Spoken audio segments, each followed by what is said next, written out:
আমরা প্রত্যেকেই আমাদের জীবনে সফলতাকে বিভিন্ন অর্থে বুঝে থাকি। কারোর জন্য টাকা, কারোর জন্য পরিচিতি, আবার কারোর জন্য ক্ষমতা।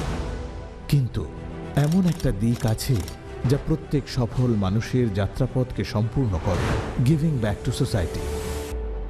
আজকের আমাদের বিষয় the importance of giving back to society. কারণ আমরা যখন দিতে শিখি তখনই আমরা মিনিংফুল হয়ে উঠি। এই বিষয় নিয়ে নিজের ভাবনা, নিজের অনুভব আর নিজের জীবনের যাত্রাপথ নিয়ে আমাদের পথ দেখানোর জন্য এমন একজন ব্যক্তি যিনি শুধুমাত্র নিজে সফলই হননি, বরং লক্ষ লক্ষ মানুষকে অনুপ্রেরণা দিয়েছেন। তাই করতালির মাধ্যমে স্বাগত জানান doctor Subhash Chandra ji, the father of Indian media. Thank you. Hello, নমস্কার।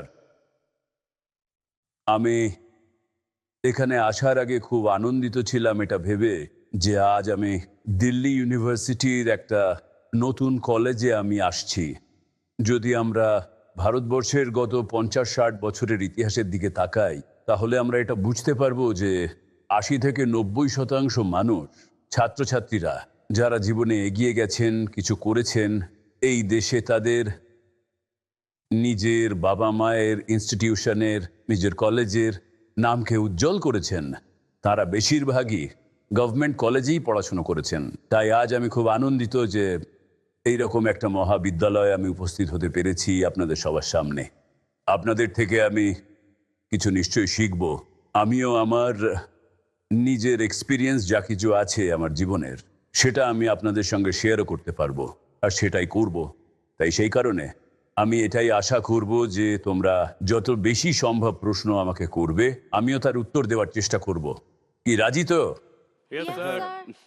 উত্তর খুব আসতে পারছি কিন্তু। হ্যাঁ, এইবার একটু ঠিক মনে হচ্ছে। তো আজকের বিষয় যে সমাজকে কিছু ফিরিয়ে দেওয়ার কথাটা, কেন এটা গুরুত্বপূর্ণ, এই বিষয়টা নিয়েই আজ কথা বলতে আমাকে বলা হয়েছে। যদিও আমার এটা মনে হয় যে আমরা এতটাই ভাগ্যবান, যে এতটাই ফরচুনেট ভারতে থাকার দরুন,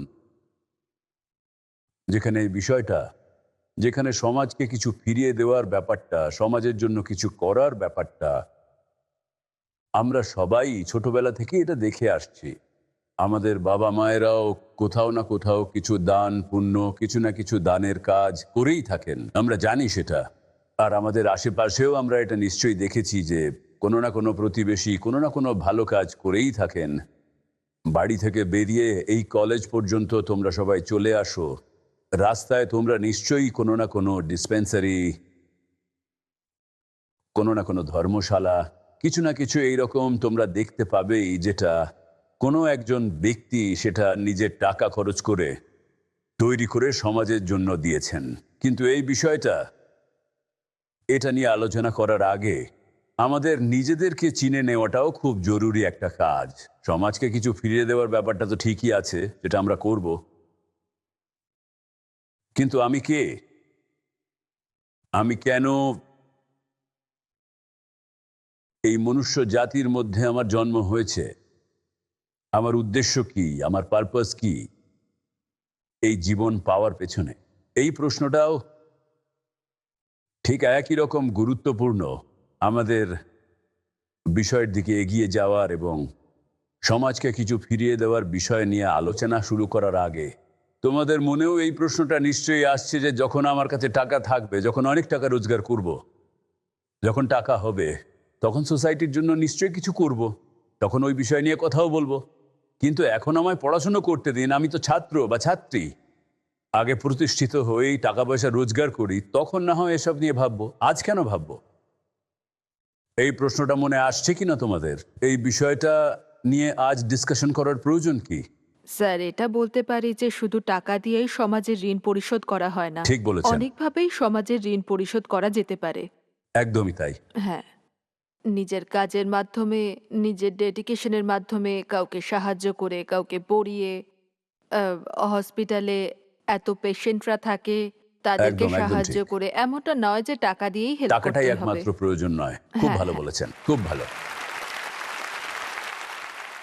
তোমাদের মধ্যে থেকে কেউ কিছু বলতে চাইবে এই বিষয়টা নিয়ে, যে আজকের এই বিষয়টা, যে পরিস্থিতিতে তোমরা আজকে রয়েছো, সেখান থেকে যেখানে তোমরা কলেজে পড়াশোনা করছো, তোমাদের জন্য এটা জরুরি বিষয় কিভাবে? স্যার, আমরা আমাদের দেশের ভবিষ্যৎ, তাই আমাদেরও কিছু করা উচিত। আমরা এমনও সাবজেক্ট পড়ি যেরকম skill enhancement course, value added course, যা আমাদেরকে শেখায় যে আমাদের লোকেদের জন্য কিছু করা উচিত। আর যদি আমরা আমাদের পুরাণের কথাই বলি, যেমন গীতা, রামায়ণ, মহাভারত, এগুলোও আমাদের শেখায় যে যদি আমরা কাউকে সাহায্য করি তাহলেই উপরে ওঠা যায়, আর নিজের কর্ম সবসময় নিজেদের সঙ্গেই থাকে। খুব ভালো বলেছো, খুব ভালো। এই ধরনের কথাবার্তা আমার মনে হয় শুধুমাত্র গভর্নমেন্ট স্কুলেই শোনা যেতে পারে। আজ আমি যদি কোনো প্রাইভেট, যেটা খুব নামি কোনো একটা স্কুল বা কলেজ, সেখানে বসে কথা বলতাম, তাহলে এই কথাবার্তাগুলো মানে জনগণের কথা কেউ ভাবতো না। ওখানে কথাবার্তা একটু অন্যরকম হতো। তো আমি এটাই বলবো যে সমাজকে কিছু ফিরিয়ে দেওয়াটা ঠিক একই রকম গুরুত্বপূর্ণ আজকের এই সময় এবং যুগে, যেটা ডিজিটালাইজেশনের। টেকনোলজি যে গতিতে এগিয়ে চলেছে, যে দ্রুত গতিতে, যেভাবে আমরা সোশ্যাল মিডিয়াতে দিনের অনেকটা সময় কাটাই, যতটা সময় আমরা স্ক্রিনকে দিই, সেখানে কোথাও কোথাও আমরা হারিয়ে যাই। আমরা অনেক সময়তেই এটা ভুলে যাই যে আমরা কে, আমরা কি কি কারণে আছি, আমাদের পারপাস কি। আমি এখানে হয়তো জার্নালিজমের ছাত্র বা ছাত্রী, বা বিজনেস নিয়ে পড়াশুনো করছি, বা ভবিষ্যতে কি করতে চাই সেটাও অনেক সময় আমরা বুঝতে পারি না। তোমাদের মধ্যে কারোর মনে এই প্রশ্নটা এসেছে? স্যার, আমার মনে একটা প্রশ্ন আসে যেটা অনেকটা ফিলোসফিক্যাল। এই যে মেটেরিয়ালিস্টিক ওয়ার্ল্ড যেটাতে আমরা বেঁচে আছি, এটাই কি একেবারে শেষ, নাকি এর বাইরেও অনেক কিছু আছে? আমি বলতে চাই যে এই মেটেরিয়ালিস্টিক ওয়ার্ল্ডে অ্যাচিভ করাই কি সব কিছু, নাকি এর পরেও কিছু জিনিস আছে যেটা আদিগুরু শঙ্করাচার্য বা শিবগুপ্তের মতো বড় বড় ফিলোসফাররা বলে গেছেন? হ্যাঁ, মানে তুমি এটা বলতে চাইছো যে ম্যাটেরিয়ালিস্টিক সাকসেসটাই কি আমার জীবনের উদ্দেশ্য? হ্যাঁ, নাকি এর পরেও কিছু আছে? হ্যাঁ, না, তার ওপারেই এমন কিছু আছে যেগুলো অ্যাচিভ করার মতো। এই যে মেটেরিয়াল গেইন করা, টাকা রোজগার করা, জীবনে প্রতিষ্ঠিত হওয়া, ভালো একজন বিজনেসম্যান হয়ে যাওয়া, এই যে বিষয়গুলো আছে, এগুলো শুধুমাত্র কিছু উপায় আরো অন্য কিছু লাভ করার। ম্যাটেরিয়ালিস্টিক ওয়ার্ল্ডে সাকসেসফুল হওয়াটা আমাদের জীবনে কিছুটা অংশে জরুরি, এটা আমি বলবো না যে জরুরি নয়। ওটা ছাড়া তোমাদের মধ্যে আত্মবিশ্বাস, ভরসা, এরকম আরো কিছু পাওয়ার জন্য এটা জরুরি। যেই পরিবারে তোমরা জন্ম নিয়েছো, বড় হয়েছো, তাদেরও কিছু প্রয়োজনীয়তা থাকবে, তোমারও থাকবে, তোমার আশেপাশে মানুষদের থাকবে, তাদের সবার জন্য এটা জরুরি। কিন্তু এটাই জীবনের সবকিছু নয়, এটা জানবে। এই সাকসেস হলো অন্য কিছু পাওয়ার একটা উপায়। এক্ষুনি আপনি যে মেনশন করলেন যে জীবনের ঊর্ধ্বেই, তো যখন পৃথিবীতে এত দুঃখ রয়েছে, এত সাফারিং রয়েছে, এত কষ্ট রয়েছে, এত কিছু রয়েছে, তখন আমরা কিভাবে নিজেদের মোটিভেট করব এইসব নিয়ে যে এরপরে জীবন সবকিছু ঠিকঠাক হয়ে যাবে, ভবিষ্যতে আমাদের সাথে সবকিছু ঠিকঠাক হবে, বা আমি কিভাবে নিজেকে স্পিরিচুয়ালি কানেক্ট করতে পারবো যাতে নিজেকে ভালোভাবে তৈরি করতে পারি, ভবিষ্যতে যে কোনো বাধা টপকে যেতে পারি, কিভাবে সম্ভব? খুব যদি কিছু ভালো বলেন। কোশ্চেন। তোমার নাম কি?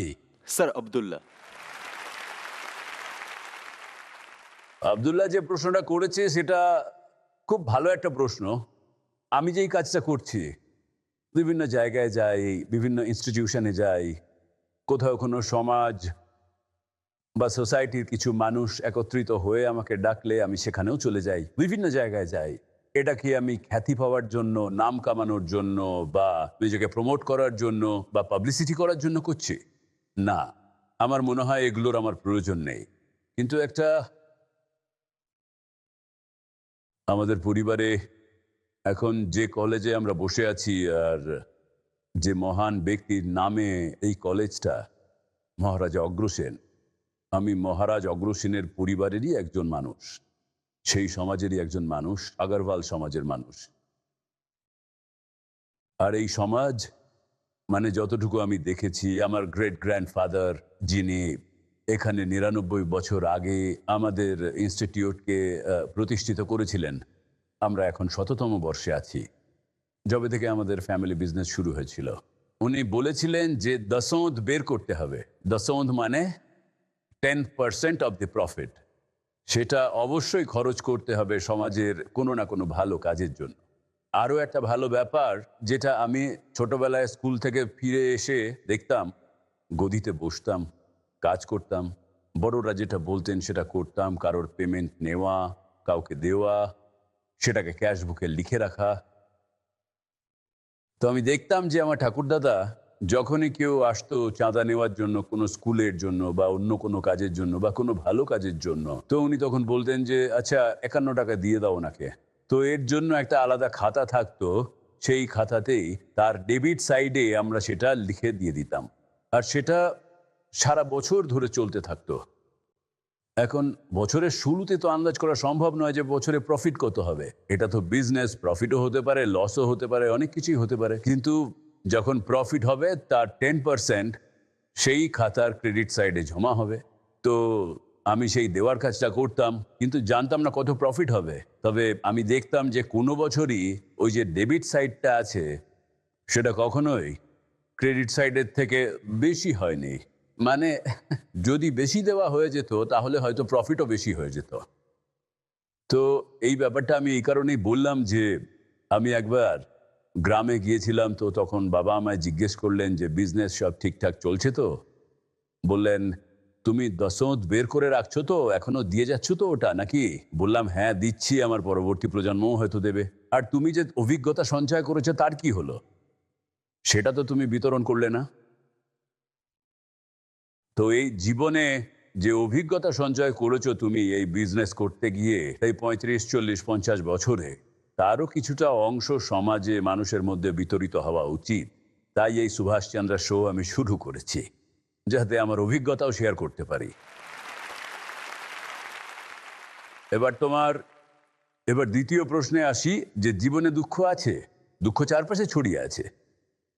আর এই হলে যে এত প্রায় 5-5 বাচ্চা বসে আছে, আমাকে কেউ একজন কি বলতে পারবে যে আমার কোনো দুঃখ নেই? প্রত্যেকেরই কিছু না কিছু, হয়তো আঙুলে কোনো কাঁটা ফুটেছে তার দুঃখ আছে, হয়তো পায়ে ফোস্কা পড়েছে তার জন্য হয়তো দুঃখ হয়েছে কারো। ছোট বড় কোনো না কোনো দুঃখ প্রত্যেক মানুষেরই আছে। যদি 6 বিলিয়ন মানুষ এই পৃথিবীতে থেকে থাকে, তার মধ্যে কোনো একজন মানুষও বলতে পারবে না যে আমার কোনো দুঃখ নেই। আর যদি সেটা বলে তাহলে মিথ্যে বলছে আমার মতে। আর যদি সত্যি হয় তাহলে তো খুব ভালো ব্যাপার। তোমাদের মধ্যে এমন কেউ আছে যে বলবে যে তার কোনো দুঃখ নেই? সরি, আমি আগে ভুল বলে ফেলেছি যে কেউ না বললে সেটা মিথ্যে বলবে, সেরকমটা না বললে তোমরা হয়তো কেউ কেউ বলেও দিতে। তো দুঃখ সব জায়গাতেই আছে। দুঃখকে কি করে দুঃখ থেকে বেরিয়ে আসা যাবে, সেটার জন্যই অধ্যাত্ম আছে, তার জন্যই স্পিরিচুয়ালিজম আছে। আর তার জন্য বিভিন্ন সমাজে বিভিন্ন পদ্ধতি, বিভিন্ন ধরনের উপায় বলা আছে, বিভিন্ন পথ বলা আছে। হিন্দুইজমে একরকম বলা আছে, বুদ্ধিজমে আরেক রকম বলা আছে, মুসলিম সমাজে একরকম বলা আছে, ক্রিশ্চিয়ানিটিতে অন্যরকম বলা আছে। কিন্তু সেই গন্তব্যটা সবারই একই পথের পথিক। কিন্তু সেই পথে তো আমরা চলি না। কিন্তু এই যে দেওয়ার ব্যাপারটা রয়েছে না, ফিরিয়ে দেওয়ার, সমাজকে কিছু ফিরিয়ে দেওয়া, এটা অন্যতম একটা উপায় যা দিয়ে তোমার দুঃখকে কমানো যায়, যা তোমাকে যন্ত্রণা থেকে বের করবে। আমার মনে হয় তোমার উত্তর পেয়ে গেছো।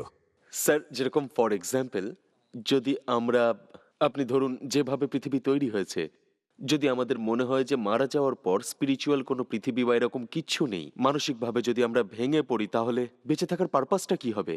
তাহলে তাহলে তো বেঁচে থাকার কোনো মানে থাকবে না, তাই না? কারণ এটাই তো আমাদের মনে সাহস যোগায় বেঁচে থাকার জন্য। কিভাবে আমরা জীবন কাটাবো? তুমি এটাই বলতে চাইছো যে যদি জীবনে যদি কোনো পারপাস না থাকে, যদি এই মেটেরিয়ালিস্টিক গেইনের বা প্রফিট অ্যান্ড লসের কোনো আভাস না থাকে, তাহলে বেঁচে থাকার কি অর্থ? এটাই বলতে চাইছো নাকি আর অন্য কিছু বলতে Yes, চাইছো? তো এই প্রশ্নটাও আমি বলবো খুব ভালো একটা প্রশ্ন। আচ্ছা, আমি এর উত্তরে তোমাকে একটা কাউন্টার প্রশ্ন করি। কখনো কখনো আমাদের সাথে এত খারাপ কিছু হয় আমাদের জীবনে, আর খুব কঠিন কোনো একটা সমস্যায় আমরা ফেঁসে যাই। তোমরা যাকেই, ঈশ্বরকে, আল্লাহকে বা ভগবানকে, যাকেই তোমরা বিশ্বাস করো, তাকে তোমরা জিজ্ঞেস করো যে আচ্ছা আমার সাথেই কেন এটা হলো? আমি তো কারোর কোনো ক্ষতি করিনি, আমি তো কাউকে কোনো দুঃখ দিইনি, তাহলে আমার সাথেই কেন হলো? আমিও আমার টিচারকে একবার জিজ্ঞেস করেছিলাম এটা। তো উনি তখন আমায় বললেন যে তুমি জানো না তোমার কোন জন্মে কোন কর্মের কারণে তোমার ডেবিট ব্যালেন্স নেগেটিভ হয়ে গিয়েছিল, সেই জন্য এই কষ্টের মধ্যে আছো তুমি। তো এই যে দুঃখ সুখ জীবনের যে বিষয়গুলো আছে না, সেগুলো তোমার জীবনের কর্মের অতীতের কর্মের কারণে হয়। এখনো পর্যন্ত যে জীবনটা তোমরা পেয়েছো সেটা অতীতের কর্মের জন্য পেয়েছো, অতীতের কর্মের জন্য, অতীতের কথাবার্তার জন্য। সেটা এই জন্মেরও হতে পারে বা তার আগের জন্মের হতে পারে বা না জানি কত জন্ম আগের হতে পারে। আর এখন যে কর্ম করবে তা দিয়ে তোমার ভবিষ্যৎ তৈরি হবে। পরে যেমন হবে সেটা এখনকার কাজের ওপর হবে। তো এই কারণে এই যে প্রশ্নটা আছে না, এটা আলাদা আলাদা সমাজ বিভিন্নভাবে দেখে। 80% যে মতামতগুলো জীবন নিয়ে আছে তারা পুনর্জন্মকে মানে। এমন কিছু মানুষ আছেন যারা পুনর্জন্মে বিশ্বাস করেন না। তো আমরা সেই তর্কের মধ্যে যাব না। আমরা এটা বলবো না যে আপনি এটা মানুন বা আপনি মানবেন না, সেটা আপনার ব্যাপার। কিন্তু পুনর্জন্ম আছে তার আভাস আমরা পেয়েছি। আর যখন এটা জিজ্ঞেস করলে যে পারপাস কি, পারপাস তো খুঁজতে হবে। সেজন্যই আজ প্রথমেই আমি বললাম যে সমাজকে কিছু ফিরিয়ে দেওয়ার ব্যাপারে কথা বলার আগে আমাদের জানতে হবে যে আমার জীবনের উদ্দেশ্যটা কি, কেন আমি এখানে মানুষ হিসেবে আছি। স্যার, আমরা যদি সাংবাদিকতার কথা বলি, দেখুন এটা এমন একটা প্রফেশন যেখানে আমরা সবসময় সোসাইটিকে কিছু না কিছু দিই, আমরা সত্যিটা সামনে নিয়ে আসি। কিন্তু স্যার, এমনটাও তো হয় যে আমি দেখেছি এমন কত জার্নালিস্ট আছে যখন তারা সত্যিটা বলে তখন ট্রোলড হয়, যখন কিছু বলে না তখনও ট্রোলড হয়। স্যার, এমন একটা প্যারাডক্স আর ডিলেমা থাকে যে আমরা কি করব তখন।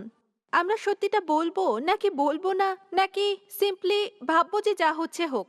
কিন্তু স্যার, এইভাবে চলতে দিলে সেটাও ভুল, আর যদি আমরা মুখ খুলি সেটাও ভুল। তাহলে স্যার, এরকম সিচুয়েশনে আমাদের কি করা উচিত? कुछ तो लोग कहेंगे,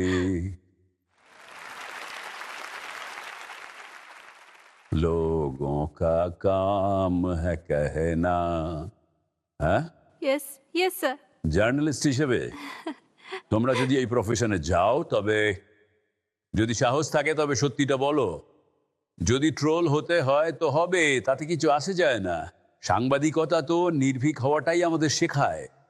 যখনই আমি বাড়ি থেকে বেরোই স্যার, মেট্রো বা রেল স্টেশনে যাই, তখন দেখি ছোট ছোট বাচ্চারা ভিক্ষা চাইছে। তখন আমার মনে হয় যে এটাই সমাজ, আমি এদের জন্য কিছু করতে চাই, বড় হয়ে এদের জন্য কাজ করতে চাই। কিন্তু যখন আমি স্যার বাড়ি ফিরি, তখন স্যার মা বলে, বাবা সারাদিন অনেক পরিশ্রম করে, তুই একটু ভালো করে পড়াশোনা কর, ভালো চাকরি বাকরি কর, টাকা রোজগার কর আর সংসারটাকে সামলা। আমি ওখানেই কনফিউজড হয়ে যাই, আর আমি ভাবি যে আমার কাদের জন্য কাজ করা উচিত। ওই সোসাইটি যে আমাকে ছোট থেকে এত বড় করেছে, নাকি সেই সোসাইটি যেখানে রোজ নিজের দেশকে দেখি, যেখানে গরিব মানুষরা খেতে পাচ্ছে না, প্রচন্ড ঠান্ডার মধ্যেও যারা রাস্তায় শুয়ে থাকে, ওদের জন্য কিছু করব আমি। তোমার ভাবনাটা সত্যিই খুব ভালো। ইমোশনাল হয়ে তুমি এই প্রশ্নটা করেছো, আর সঠিক প্রশ্নই করেছো। তো এটা আসলে পজিটিভ ভাবার একটা বিষয়। তুমি যখন রাস্তায় গরিব মানুষকে, বাচ্চাকে এইরকম করতে দেখো, তার একটাই আউটকাম আছে। তার রেজাল্ট কি? তোমরা কাজ করো, পরিশ্রম করো, টাকা রোজগার করো, তারপর টাকা রোজগার করে তার একটা অংশ সমাজের ভালো কাজের জন্য ব্যয় করো। সেটা দিয়েই গোটা সমাজ ধীরে ধীরে এগিয়ে যাবে। যদি তুমি, আমাদের মধ্যে এখানে সবাই 10 জন মানুষকে চাকরি দেওয়ার ক্ষমতা রাখে, তাহলে রাস্তায় ওই ভিক্ষা করার মতো মানুষেরা থাকবে না। হ্যাঁ, তাই তো? আমাকে তার জন্যও কাজ করতে হবে, আবার পরিবারের জন্যও কাজ করতে হবে। এই দুটো ব্যাপারই জরুরি। আর একটা কথাও প্রচলিত আছে, তোমরা হয়তো জানো, যে সাই ইতনা দীজো মতি मूड समाए, मैं भी भूखा ना रहूं, साध ना भूखा যায়। সাধ বলতে এখানে সাধুকে বলা হচ্ছে না। আমার যে লেজিটিমেট ইচ্ছাগুলো আছে সেগুলো যেন অপূর্ণ না থাকে। তা আমি আপনাকে একটা প্রশ্ন করতে চাই স্যার, যে এই মুহূর্তে তো আমরা সকলেই স্কুলের স্টুডেন্ট, তা এখন তো আমরা বিভিন্ন জায়গা থেকে বিভিন্ন রকমের নলেজ কালেক্ট করছি, তাই না স্যার? অনেক জায়গা থেকে অনেক কিছু জানতে পারছি আমাদের সোসাইটির থেকে। এখান থেকে আমাদের মানসিকতা হচ্ছে যে এরকম একটা কম্পিটিটিভ জায়গাতে নিজেকে প্রতিষ্ঠিত করতে হবে। কি বলছি বুঝতে পারছেন তো? আচ্ছা, এইসব জিনিসগুলো কি একজন স্কুল স্টুডেন্ট হিসেবে আমাকে ভবিষ্যতে অনেকভাবে সাহায্য করতে পারে? এটা অবশ্যই সাহায্য করবে। দেখো, ভালো কাজ করতে গেলে কখনই কোনো লোকসান নেই। আর যদি আমরা খুব গভীরভাবে বিষয়টা নিয়ে ভাবি, আর তুমি যেটা ইন্ডিকেট করতে চাইছো আর আমি সেটা মেনেও চলি, মানুষের ধর্ম আসলে কি সেই পর্যন্ত আলোচনা চলে যেতে পারে। আমি যদি তোমাদেরকে এই প্রশ্নটা করি, তাহলে তোমরা কি উত্তর দেবে যে তোমাদের ধর্মটা কি? আমি বিহার থেকে এসেছি স্যার, তাই আমাদের ওখানে কুলদেবতাও থাকে। হ্যাঁ। আমার মায়ের দীক্ষায়। কুল দেবতার পুজো করা, পাঠ করা, হ্যাঁ স্যার, সেটা আমাদের। তোমার ধর্ম। হ্যাঁ স্যার। অনেক হাত উঠছে দেখছি, এটা খুব ইন্টারেস্টিং একটা ব্যাপার। কবির দাসের দোহাতে উনি বলেছিলেন, সেটাই আমি বলতে চাই। জাত হলো আমাদের আত্মা, গোত্র আমাদের ব্রহ্ম, সত্য আমাদের পিতা, মুক্তি আমাদের ধর্ম। ওয়াও, খুব ভালো বলেছ। তুমি মুখ্যকে ধর্ম বলেছ। তুমি বলো। স্যার, কর্মই ধর্ম। কর্মই ধর্ম। Okay, good. Achieving the ultimate reality, এখানে কথাটা হলো আপনি একজন হিন্দু না আপনি একজন মুসলমান তাতে কোনো যায় আসে না। আদিগুরু শঙ্করাচার্য এটাই বলেছেন যে আপনার জাতি কি সেটা কোনো ম্যাটার করে না, আপনার কাজ হলো আলটিমেট রিয়েলিটিটাকে অর্জন করা। আলটিমেট রিয়ালিটিটা কি? আলটিমেট রিয়েলিটি হলো ব্রহ্ম। যখন পৃথিবী সৃষ্টি হয় তখন অনেকগুলো জিনিস একত্রিত হয়, 36টা এলিমেন্ট দিয়ে পৃথিবী তৈরি হয়েছিল বা সৃষ্টি হয়েছিল। প্রতিটা এলিমেন্টে কিন্তু ওই আলটিমেট রিয়েলিটি রয়েছে, শিব শক্তি। এই শিব শক্তিকে যদি আপনি পেতে চান তাহলে আত্মানের আপনাকে সঙ্গে ব্রহ্মণ, সেটাই হলো আলটিমেট রিয়ালিটি। হ্যাঁ, এটাই বলতে ultimate চাইছো reality। তুমি। ওকে, একজন সাধারণ মানুষের জন্য ধর্ম কেবল একটা সেট অফ রুলস, যেটা তাকে সঠিক পথে চালনা করতে সাহায্য করে। স্যার, আমার ধর্ম তো আমার মনুষ্যত্ব। আমার মনে হয় ধর্ম হলো কোনো একটা জায়গার যেখানে বেশিরভাগ লোক যে রুলসটা মেনে চলেন ওটাই দীর্ঘ সময় ধরে চলতে চলতে সেই নিয়মগুলোই আমাদের কাছে ধর্ম হয়ে যায়। তখন ওটাকেই সবাই বলে যে এটাই ধর্ম, এটাকেই পালন করতে হবে। যেমন ননভেজ খাওয়া বা না খাওয়া, হিন্দু ধর্মের কোথাও কোথাও এটাকে মানা হয়, আবার কোথাও কোথাও মানা হয় না। এটা ডিপেন্ড করে ওই জায়গার জিওগ্রাফিক্যাল প্র্যাকটিস কি আছে সেটার উপরে। আমি বেঙ্গলে থাকি আর একজন তো সেই সিসাইডে জায়গার থাকে। যে জিওগ্রাফিক্যাল প্র্যাকটিস গুলো মেজরিটির রয়েছে, উপরে সমস্তটা সেটাকে নির্ভর করে। মানে মেজরিটির প্র্যাকটিসকে ফলো করাই হলো ধর্ম। Yes sir. ওকে, আর যদি না করো তাহলে ধর্ম চলে যাবে ঠিক, এই রকম। কর্মপ্রধান, যে আপনার কর্মই ডিসাইড করে যে আপনি কোন ধর্ম পালন করেন। জিউ আমাদের জাতি, মানব ধর্ম আমাদের। জিউ আমাদের জাতি, মানব ধর্ম আমাদের। হিন্দু, মুসলিম, শিখ, সাই প্রত্যেকে আমরা প্রত্যেকের। খুব ভালো কথা। তো আজকে তোমাদের জেন জির ভাষায় কি বলবে তোমরা পান্ডেজিকে? শর্মাজির ছেলে। কি আজকাল জেন জিতে তো এটাই চলছে, তাই না? আমি যেরকম একজন স্টুডেন্ট, আমার ধর্ম হচ্ছে সঠিক শিক্ষা গ্রহণ করা। একজন পিতার ধর্ম হচ্ছে যে নিজের পরিবারের ভরণ পোষণ করবে। একজন মাতার ধর্ম অন্যরকম হয়। একজন শিক্ষকের ধর্ম হচ্ছে তিনি নিজের ছাত্রদেরকে সঠিক জ্ঞান প্রদান করবেন। নিজের ডিউটিকে পূর্ণ একদমই ঠিক, করা। ওটাই ধর্ম। আমার ধর্ম যেটা সেটা হলো নিজেকে খোঁজা এবং নিজের বেস্ট ভার্সন গড়ে তোলা। অ্যান্ড বি মি, মানে আমি নিজেকে অনুসন্ধান করতে চাই এবং কাজই আমার কাছে ধর্ম। Okay, be what you are. Sir, ধর্ম বলে কিছু হয় না, এই সবই মোহমায়া স্যার।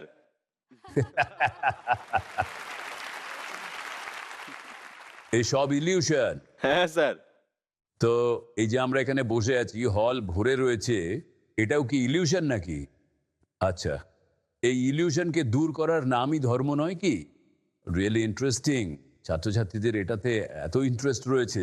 স্যার, আজকাল I'm যে really সময়টা happy. চলছে, স্যার আমার মনে হয় ধর্ম বলে কিছু হয় না। আপনার যে কর্মটা সেটাই হচ্ছে এখনকার দিনে ধর্ম। যদি আপনি কর্ম ভুল করেন তাহলে আপনার ধর্মও ভুল, আর যদি কর্ম ভালো করেন তাহলে ধর্মও ঠিক থাকবে। ওকে, ভেরি গুড। আমার মনে হয় যে আমার ধর্ম আমার বাবা মায়ের সেবা করা, তার থেকে বড় কোনো ধর্মই হয় না। খুব ভালো কথা। সমাজ থেকে হিংসা এবং মারামারি মনোভাব যবে চলে যাবে তখন আমি মনে করি যে ধর্ম আবার সর্বত্র সঠিকভাবে পুনঃপ্রতিষ্ঠিত হয়েছে। খুব ভালো বলেছ। এই যে তুমি বললে যে রাগ আর হিংসা, এই দুটোই আমাদের দুটো সবচেয়ে বড় নয়, দুটো প্রধান শত্রু। যদি রাগ আর হিংসাকে মানুষ ছাড়তে পারে তাহলে তো সে পরম সত্যের কাছে পৌঁছেই যাবে। কিন্তু যাই হোক, আমি ধর্মের ব্যাখ্যায় ফিরে আসি। আর সবার আগে সবচেয়ে প্রথমে আর যে সমস্ত মানুষ এই অনুষ্ঠানটা বাড়িতে বসে দেখছেন, লক্ষ লক্ষ কোটি কোটি মানুষ, তাদের সবার কাছে হাত জোর করে ক্ষমা চেয়ে আমি যেটা শিখতে পেরেছি, ধর্মের ব্যাখ্যা যেটা, সেটা বলার চেষ্টা করব। যদি কারোর খারাপ লাগে তাহলে আগে থেকেই তার কাছে আমি ক্ষমা প্রার্থী। আমার মতে হিন্দু, মুসলিম, খ্রিস্টান এগুলো ধর্ম নয়, এগুলো এক একটা সমাজ। এগুলোর প্রত্যেকটাই আলাদা আলাদা পুজো করার পদ্ধতি বলে মনে হয়। এগুলো এক একটা সেক্ট। আমি হিন্দু সমাজের অন্তর্গত, উনি অন্য সমাজের, আরেকজন অন্য সমাজের। ধর্ম বলতে যা বলা হয় আর সেটাকে সনাতন বলা হয়। আর আমি আরো একবার বলবো, সনাতন ধর্ম মানে এটা নয় যে সেটা হিন্দুদের ধর্ম। সনাতন ধর্ম মানে হলো যা আদিকাল থেকে শুরু করে এখনো চলছে, আর সেইটাই ধর্ম। আর ধর্ম কি? প্রকৃতির আইন। প্রকৃতির যে আইন বর্তমান আছে সেটাই হলো ধর্ম। প্রকৃতির সেই আইনকে মেনে চলা, যে মানুষ তা মেনে চলে তাকেই ধার্মিক বলা যায়। তো প্রকৃতির আইন আসলে কি? প্রকৃতির আইন যদি আমরা ভালো করে দেখি তাহলে দেখা যাবে যে সেখানে বলা হচ্ছে যে কারোর কোনো ক্ষতি করো না, লোকসান করো না, কারোর ক্ষতি চেয়েও না, খারাপ ভেবো না, পরিবেশ বা বায়ুমণ্ডলের কোনো ক্ষতি করো না। গাছগাছালিরও প্রাণ আছে, বরং বলা ভালো গাছেদের মধ্যেই তাদের শেকড়েও চেতনা আছে। এই যে চেয়ার পড়ে রয়েছে, এই কার্পেটটা পাতা রয়েছে, এর মধ্যেও প্রাণ আছে। কোনো জীবের কখনো ক্ষতি করো না। আর এর সাথে বলা যায় ধর্ম যেটা, সেটা আসলে ইউনিভার্সাল ধর্ম। সেটা কোনো এক জাতি বা কোনো একটা দেশ বা কোনো সমাজ বা কোনো একজন মানুষের মধ্যে সীমিত নয়। ধর্ম আসলে প্রকৃতির যে নিয়ম, সেটাকে যদি লক্ষ্য করা যায় তাহলে প্রকৃতি তোমাদের পুরস্কারও দেয়, আবার কখনো শাস্তিও দেয়। তোমরা জিজ্ঞেস করবে কেন, কিভাবে? যখন তোমরা কারোর সাহায্য করো, তোমাদের মনে যে সন্তুষ্টি হয় বা যে খুশি তোমরা মনে পাও, সেটাকে প্রকৃতির পুরস্কার বলা যায়, যা তৎক্ষণাৎ পাওয়া যাচ্ছে। যদি তুমি খুব রেগে গিয়ে কাউকে গালি দিয়ে ফেলো তাহলে সাথে সাথে তোমরা তার শাস্তি পেয়ে যাবে। কিভাবে পেয়ে যাবে? আমাদের শরীরে একটা অস্বস্তি হতে থাকে, আমাদের মাথাটা কেমন অস্থির করতে থাকে, আমাদের ভাবার শক্তি কমে যেতে থাকে। প্রকৃতি এভাবেই, মানে তুমি অন্যের ক্ষতি করবে সেটা তো পরে করবে, কিন্তু প্রকৃতি আগেই তোমাকে তার শাস্তি দিয়ে দেয়। তাই প্রকৃতির এই যে আইন, এটা সার্বজনীন। কখনোই একে অন্যের প্রতি রাগ বা হিংসা রেখো না। এটাই ধর্ম, আসল ধর্ম। আমাদের মধ্যে একজন খুব ভালো ব্যক্তি আছেন যার কাছ থেকে আমরা শিখব। আমাদের মধ্যে আছেন অনুপজি খান্না। সবাই ওনাকে স্বাগত জানান। অনুপ খান্নার ব্যাপারে চলে আস। আমি বলবো যে দ্য ম্যান বিহাইন্ড দাদি কি রসোই হলেন মিস্টার অনুপ খান্না। শুনেছো তোমরা? আপনাকে অনেক অনেক স্বাগত জানাই অনুপজি। Thank you sir, thank you. ইনি এই দাদি কি রসোই যেটা চালান, সেখানে যে কোনো ব্যক্তি যিনি খাবার খেতে আসেন তাকে কোনো হীন ভাবনা নিয়ে বা কোনো গরিব মানুষ বলে মনে করেন না, তাকে সম্পূর্ণ সম্মান করেন। তার কাছ থেকে মাত্র 5 টাকা নেওয়া হয়ে থাকে যাতে তার আত্মসম্মানে আঘাত না লাগে, এবং তিনি ভর পেট খাবার, বাড়ির খাবার পান। তো আপনাকে আরো একবার অনেক অনেক স্বাগত জানাই ধন্যবাদ। অনুপজি এই আপনাকে অসংখ্য অনুষ্ঠানে। ধন্যবাদ। আমারও শুভেচ্ছা নেবেন। আজ আপনি শুনছেন সমস্ত কথা, এখনো পর্যন্ত যা কথাবার্তা হলো এখানে। অবশ্যই। তো আপনি আমাদের একটু বলবেন কেন শুরু করেছিলেন, কিভাবে শুরু করেছিলেন, কবে শুরু করলেন? বসুন। অনেক অনেক ধন্যবাদ স্যার। যে কোনো জিনিস ধরুন প্রথম দিন থেকেই করে ফেলা সম্ভব নয়। আমি 1984-এ নয়ডাতে এসেছিলাম স্যার। আর তখন থেকে কিছু না কিছু সোশ্যাল ওয়ার্ক করবার ইচ্ছা প্রথম থেকেই ছিল, কারণ বাবা ছিলেন স্বাধীনতা সংগ্রামী। তৎকালীন সময়ে তো এইসব সেলফি ফেলফি ছিল না, তখন ওই অটোগ্রাফি চলতো আর কি। আমার কাছে একটা বাবার অটোগ্রাফ বুক আছে যাতে মহাত্মা গান্ধী, মোহাম্মদ আলী জিন্নাহ, ফিরোজ গান্ধী, বিনোবা ভাবে, সাইগল টেন্ডন সানওয়াজ, এই ধরনের বিখ্যাত সব মানুষদের অটোগ্রাফ ওখানে ছিল। বাবা সবসময় আমাকে বলতেন, আমি ব্যবসাটা সামলাচ্ছি, তুমি খানিকটা সোশ্যাল ওয়ার্ক করতে পারো। তো এই সময় আমি এই সংস্থার সাথে নিজেকে যুক্ত করলাম। তবে আমি কখনো এই সংস্থায় মেম্বারশিপ নিইনি, কিন্তু সামাজিক কাজ শুরু করে দিই, কম্বল বিতরণ করি, 100-200 কম্বল জোগাড় করি, বিতরণ করি। তো কিছু না কিছু করতেই থাকি আমরা। ট্রাফিকের জন্য অনেক কাজ করি এবং স্কুলের জন্য এডুকেশনে কিছু সাহায্য করেছি। কিন্তু স্যার কখনো কখনো আমরা খানিকটা করে আবার আটকে যেতাম। একবার যখন আমরা ওই ট্রাফিক কন্ট্রোলের কাজ করছিলাম, একজন স্যারকে বলছিলাম যে গাড়ি এইভাবে নয়, তো উনি বললেন যে তুমি কি দারোগা নাকি? তো হঠাৎ এই প্রশ্নটা শুনে আমার মনে হলো সত্যিই তো আমার ক্ষমতা নেই, কি করে ওদেরকে এইভাবে বলি। তো এইভাবে কোথাও না কোথাও গিয়ে আটকে যেতাম। তো এই বিষয়ে একবার হলো কি, আমি তো কাজ যখন শুরু তোমরা করেছিলাম, বুঝতে পারলে ওনার কথা থেকে যে ভালো কাজ করতে গেলেও সমাজে এমন কিছু মানুষ আছে যারা আটকে দেবে, হ্যাঁ। যারা বিভিন্ন রকম বাধা দেবে, যারা তোমাদেরকে অনাবশ্যক প্রশ্ন করবে। আর তার উত্তরও ছিল না আমাদের কাছে কোনো। হ্যাঁ, এইসব তো থাকবেই। তো একবার হলো কি, আমার মায়ের শরীরটা খারাপ ছিল, আমি খুব ছোট ছিলাম, ডাইনিং টেবিলে বসেছিলাম। তো আমার মা বললেন যে আমার ভাগের খাবারটা কোনো গরিব মানুষকে দিয়ে দাও, তুমি তো সোশ্যাল ওয়ার্ক করো। তো আমি মাকে বললাম যে মা তুমি আর কতটা খাও, সামান্য পাখির আহার। তো আমার মেয়ে বললো দাদির যখন ইচ্ছা তখন দাদি কি রসুই চালু করে দাও। শুরু করে দিলাম, হঠাৎই নাম হয়ে গেল, সবাই দারুণ জানলো। ব্যাপার, সত্যি দারুণ ব্যাপার। এরপর দেখো, হলো কি, জীবনে যে সমস্ত খুব ভালো ব্যাপারগুলো ঘটে আমাদের জীবনে, সেগুলো হঠাৎই ঘটে যায়। তো অল অফ এ সাডেন হয়। এই কথাটা খুব ভালো করে মাথায় রেখো তোমরা। তোমাদের সামনে লম্বা জীবন পড়ে আছে, অনেক ভালো ঘটনা তোমাদের জীবনে হঠাৎ ঘটে যাবে। সেই সময় তোমাদের অ্যালার্ট থাকতে হবে, তা না হলে সেটা পাস করে চলে যাবে। মনে রেখো এটা তোমরা, সেই সুযোগটাকে ছাড়া যাবে না। কবে থেকে চালিয়ে যাচ্ছেন এই দাদি কি স্যার ওই রসোই? 21শে আগস্ট 2015 থেকে শুরু করি। 2015 সবার আশীর্বাদে, ঈশ্বরের কৃপায় মোটামুটি ভালোই চলছে সবসময়। এমনকি করোনার সময়তেও দাদি কি রসি বন্ধ হয়ে গিয়েছিল। মোটামুটি 100-200 প্যাকেট প্রত্যেকদিন, আটা ডাল চালের প্যাকেট তবু মোটামুটি, আপনারা বিতরণ হ্যাঁ করতেন। প্রত্যেক দিনই পাঠানো ডেইলি হতো। কত মানুষ খাওয়া দাওয়া করেন আপনাদের মোটামুটি দাদি কি ধরুন রসোইতে? 400 থেকে 500 লোক মোটামুটি খায়। 400 থেকে 500 হ্যাঁ, মান। বাহ, খুব ভালো। তো আমরা শুরু করেছিলাম, আমি একটু বলতে চাই এই বিষয়ে স্যার, আমরা শুধুমাত্র খিচুড়ি দিয়েই শুরু করেছিলাম। তারপর ধীরে ধীরে অনেক মানুষ আমাদের সঙ্গে যোগ দেন। কেউ কেউ বললো যে আমার সন্তানের জন্মদিন, আমি বললাম রসগোল্লা দিয়ে দিন। কেউ বললো আমার এই আছে, আমি বললাম ঠিক আছে বিস্কুট খাইয়ে দিন। আজকের দিনে স্যার বিস্কুট আছে, রসগোল্লা আছে, ফ্রুট আছে, প্যাঁড়া আছে, এমনকি ধরুন ওই বাচ্চাদের জন্য লজেন্সও আছে। যেমন আমরা স্কুল টাইমে বাইরের ওই চাটনি আচার কিনে খেতাম, এইরকম সমস্ত স্কুলের বাচ্চারা ওখানে আসে, 5 টাকাতে ওরা অনেক কিছু জিনিস পেয়ে যায়। কিন্তু কাল যদি আমার মনে হয় স্যার। যে আমিও গিয়ে আপনার দাদি কি রসোইতে 5 টাকা দিয়ে খাবার খাবো, এটা তো খুবই সৌভাগ্যের বিষয় হবে আপনি এলে। হ্যাঁ, কিন্তু আমি এখানে এসে আপনাদের সমস্ত কথাবার্তা শুনছিলাম। আমি এখানে এই বিষয়ে কিছু বলতে চাই স্যার। আমি যখন নয়ডাতে আসি তখন আমার কাছে একটা ভাঙা স্কুটারই ছিল। তো আমি সেখান থেকে আর কি চাইতে পারতাম? একটা দোকান হবে, কিংবা একটা বাড়ি হবে, একটা গাড়ি হবে। আমার স্যাটিসফ্যাকশনের লিমিট কি হতে পারে? আমি আমার স্যাটিসফ্যাকশনের লিমিট এভাবেই ঠিক করেছিলাম, একটা বাড়ি হবে, একটা গাড়ি হবে, রিটায়ার লাইফের জন্য কিছু টাকা পয়সা জমবে, যা দিয়ে আমার সংসারটা চলে যাবে। ভগবান আমাকে সবকিছু দিয়েছেন। উপরওয়ালা বললেন যে এই লাইনটা এবার ছাড়ো, পিছনে অনেক বড় লাইন আছে, তাদেরও আসতে দাও। খুব তুমি ভালো যা বলেছেন। চেয়েছো তোমাকে আমি দিয়েছি। খুব এখন- ভালো। এখন এই স্যাটিসফ্যাকশনের লিমিট কোথায় শেষ হতে পারে? আমাদের এটা দেখতে হবে।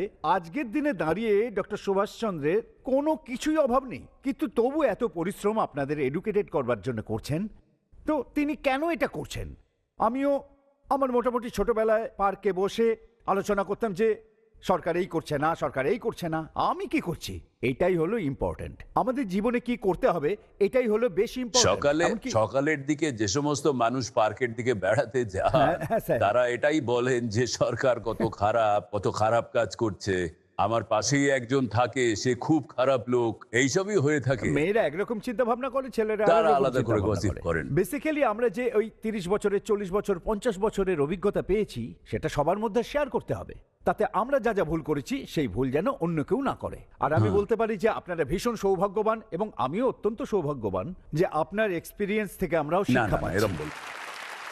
তোমরা কেউ প্রশ্ন করবে অনুপজি খান্নাকে? স্যার আমার একটা প্রশ্ন আছে যে আপনি 2015 থেকে দাদিজির রসোই চালু করেছেন। সরি স্যার, মানে আমার তো এরকম কোনো আইডিয়াই ছিল না যে এই রকম কিছু হতে জানো পারে। সেই না, জন্যই তো হতেই পারে। ডেকেছি ওনাকে, যাতে তোমরা জানতে পারো। তো আজকে আমি জানতে পারলাম স্যার। আর আমার একটা প্রশ্ন আছে স্যার, আপনি তো এটা দারুণ কাজ করেছেন। সবার প্রথমে আমি তো আপনাকে এটার জন্য ধন্যবাদ জানাতে চাই। তো আপনি এটাকে আরো লোকের কাছে পৌঁছানোর জন্য কি ব্যবস্থা করেছেন, যারা দাদিজির রসোই সম্পর্কে জানে না যে না, এইরকম একটা কিছু এনার আছে? সেটা প্রয়োজন নেই। তিনি এটা বলেছেন, যেমন আমি জানি যে এনার পাবলিসিটির খিদে নেই এবং পাবলিসিটি করেনও না। মানুষ আস্তে আস্তে, দেখো, বাগানে যদি কোনো সুবাস থাকে, কোনো সুগন্ধ যখন হয়, সেই সুগন্ধ কোনো বাধা মানে না, সেটা এমনি ছড়িয়ে পড়ে। তাই আমিও তো স্যার এনার অনুপজি খান্নার ওনার এটাই ভাবনা যে ফুড শুড ফিড, যে ক্ষুধার্ত তারই শুধুমাত্র পেট ভরা উচিত, নিজের ইগো স্যাটিসফাই করার জন্য নয়। হ্যাঁ, হ্যাঁ ঠিক স্যার। স্যার, আমি জিজ্ঞেস করতে চাইছি যে এই যে দাদি কি রসুই, এটা কোনো পার্মানেন্ট জায়গায় আছে নাকি এটা ভ্রাম্যমান? গঙ্গা শপিং কমপ্লেক্স আর বটানিক্যাল গার্ডেন মানে মেট্রো স্টেশনের পাশেই, নয়ডা। গুগল ম্যাপে আছে। আর দাদি কি রসুই। আর একটা ছোট ব্যাপার বলি, সিভিক সেন্সের ক্ষেত্রে এটা খুব ভালো লাগবে।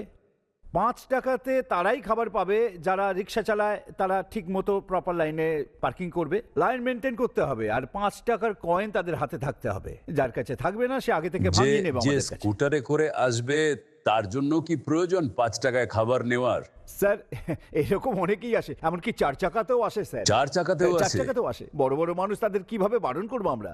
তাই ওখানে একটা বোর্ড করে দিয়েছি আমরা, সামর্থ্য আছে যাদের তাদের জন্য 50 টাকা, আর গরিব মানুষদের জন্য আরে 5 বাহ! টাকা। আপনারা কি লাঞ্চ আর ডিনার না দেন না, নাকি শুধু লাঞ্চ ব্রেকফাস্ট? দিই আমরা, শুধু শুধু লাঞ্চ। লাঞ্চ। কারণ 4-5 হ্যাঁ। জনের রান্না করতে হয় সকাল 9টার মধ্যে, এটা অনেক বড় ব্যাপার তাই না? হ্যাঁ। সেই জন্য। অনুপজি, খুব ভালো লাগলো আপনার কাছ থেকে কথা শুনে। আমি একটা প্রশ্ন করতে চাই। হ্যাঁ, আমরা বলো। লাইফ টাইম সোসাইটিকে অনেক কিছুই দিয়ে থাকি আর এখনো দিয়েই চলেছি, কিন্তু সবার জীবন তো একরকমের হয় না। আপনার জীবনেও নিশ্চয়ই কখনো উত্থান পতন এসেছে, কিন্তু একটা পয়েন্টে গিয়ে নিশ্চয়ই আপনারও মনে হয়েছে যে সোসাইটি আপনার পাশে দাঁড়াক, যে আপনি সোসাইটির জন্য এত ভালো কাজ করেছেন। কিন্তু আপনি যখন চাইছেন যে সোসাইটি আপনার পাশে দাঁড়াক, তখন সবাই পিছিয়ে যায়। তো আপনি এই মেন্টালিটির সাথে কি করে মানিয়ে নেন যে যখন আপনার প্রয়োজন হচ্ছে তখন সবাই আপনাকে ভুল বুঝছে? আপনি এত ভালো কাজ করার পরে না তখন বর্ষা, কি মনে হয়? বর্ষা, স্যার এই যে প্রশ্নটা, এর মধ্যেই তো মজা আছে। যখন তুমি সমাজে সাহায্য করবে, কোনো অসহায় মানুষের সাহায্য করবে, আর সেই সময় যদি তুমি এটা ভেবে যাও যে আমার যখন প্রয়োজন হবে হ্যাঁ, ঠিক তো তাই। আমাকেও কেউ সাহায্য করতে আসবে, এই ভাবনাটা কিন্তু ভুল স্যার, হয়ে যায়। চিন্তা করছি না, কিন্তু হ্যাঁ। সবার জীবন তো সমান হয় না। মানে আমার জীবনে আমি 10 বছর পর্যন্ত এমন কাজ করলাম হ্যাঁ। এবং আমি ভবিষ্যতেও করতে চাই, কিন্তু একটা সার্টেন পয়েন্টে কিছু তো ব্রেকডাউনস আসেই, কারণ শুধু সামান্য সাপোর্ট। যিনি এই ধরনের কাজ করা একজন মানুষ হন, তার জীবনে কদাচিৎ কখনো কোনো সমস্যা এসে উপস্থিত হয়। সেই জন্যই তো আমরা বলি এটাও আমাদের জীবনের একটা পারপাস। ঠিক আছে, তোমার প্রশ্নটা বেশ ভালোই, ভাবনাটা ভালোই স্যার ভেবেছো। আমি কিছু বলতে চাই। ওকে স্যার, হ্যাঁ, 2000 বলুন। সালে আমার বাড়ি বিক্রি হয়ে যায়। করতে চাইনি, করতে হয়। বিক্রি করা আর বিক্রি করতে হওয়া দুটো আলাদা বিষয়। 2000 সালের কথা বলছি। তো আপনি বলতে পারেন কেন বিক্রি করেছিলাম? আসলে একটা দোকান করেছিলাম, তার জন্য আমার কিছু ফান্ডের দরকার ছিল, মোটামুটি 15 লাখ টাকা মতো। দোকান দিই, তারপর ওই দোকান থেকে আমার বাড়ি গাড়ি সব হয়ে যায়। বলার কারণ এটা নয় যে আমি কি হারিয়েছি, আমার ভেতরে একটা ক্ষমতা ছিল, আমি একটা বাড়ি বিক্রি করে দুটো বাড়ি করেছি। দারুণ কথা বলেছেন। অনেক অনেক ধন্যবাদ অনুপজি আপনাকে। ধন্যবাদ আপনাকেও। আপনি এই অনুষ্ঠানে এসেছেন, এর শোভা বাড়িয়েছেন। আপনাকেও থ্যাংক ইউ ভেরি ধন্যবাদ মাচ। স্যার, থ্যাংক অনেক ইউ, ধন্যবাদ। Thank you. আপনি খুব ভালো থাকুন স্যার। তো আজকের এই সেশনকে এখানেই শেষ করা যাক। শুধুমাত্র একটাই কথা বলবো, তার আগে আমি একটু মন দিয়ে শুনবে। তো জীবনে 4টে কথা মানুষের জন্য বলা হয়েছে। নাম্বার 1 হলো পুরুষার্থ। পুরুষার্থ মানে হলো কাজ করা, পরিশ্রম করবে, পুরুষার্থ করবে, কাজ করবে, তার ফল তোমরা অবশ্যই পাবে। তাই পুরুষার্থ হলো আমাদের প্রথম পারপাস, আর সেটাই আমাদের ধর্মও বটে। আজকের মেটেরিয়ালিস্টিক ওয়ার্ল্ডের কথা যদি বলি, সেটা ধর্মও বটে। যেমন কেউ একজন বলল, আমার বাবা মায়ের সেবা করাটাই আমার জন্য সবচেয়ে বড় ধর্ম। তো যেটা মানুষের স্বভাবে থাকে সেটাই তার ধর্ম হয়। যেমন বরফের ধর্ম হলো ঠান্ডা করা, আগুনের ধর্ম হলো জ্বালানো, সেরকমই তোমাদের পুরুষার্থ করা হলো তোমাদের ধর্ম। পুরুষার্থ অর্থ, অর্থ মানে হলো টাকা রোজগার করা। আজকের এই জীবনে মেটেরিয়ালিস্টিক ওয়ার্ল্ডে তোমরা আছো এখন, আজকাল সন্ন্যাসীদেরও টাকা পয়সার প্রয়োজন হয়, যা কিন্তু হওয়া উচিত নয় আসলে। তো দ্বিতীয় হলো অর্থ, তৃতীয় হলো কাম, কামা অর্থাৎ ভোগ করা, যে টাকা পয়সা আমরা রোজগার করলাম সেটাকে ঠিকভাবে ভোগ করা। আর তারপরে রয়েছে মোক্ষ। মোক্ষ মানে যেটা আলটিমেট ট্রুথ, সেটাকে জানা। যদি নিজের পারপাসে এই 4টে বিষয় আবশ্যিক থাকে, তাহলে বাকি বিষয়গুলো সবই বাই প্রোডাক্ট। এই কথা বলে আজ তোমরা সবাই খুব মন দিয়ে আমার কথা শুনেছো এবং পার্টিসিপেট করেছো। আমিও তোমাদের থেকে অনেক কিছু শিখেছি, তার জন্য অনেক অনেক ধন্যবাদ। জয় হিন্দ, জয় ভারত।